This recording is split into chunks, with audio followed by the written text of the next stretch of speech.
Sohibjon Boboyev 12-masala, birinchi variant. 0,9 litr suvdagi vodorod ionlari soni 6,02 darajasi 16 ga teng.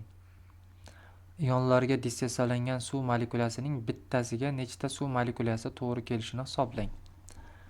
0,9 litr degani bu demak 0,9 ni 1000 ga ko'paytirganimda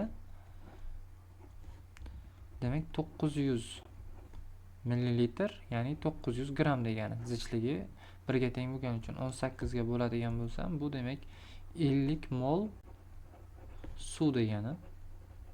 50 mol suv.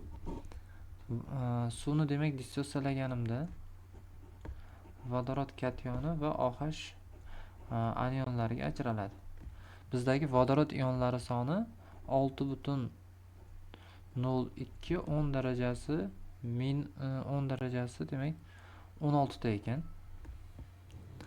Shunda aytayapti, ionlarga dissotsiyalangan suv molekulasining bittasiga nechta suv molekulasi to'g'ri keladi deyapti.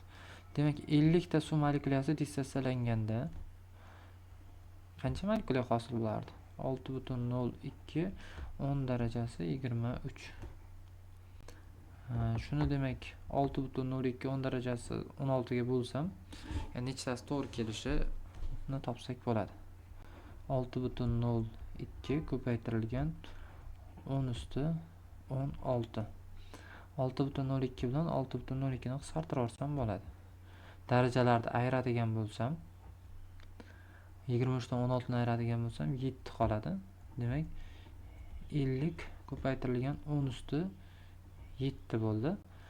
Bizda javoblar naq ko'rinishda berilmagan, shuning uchun buni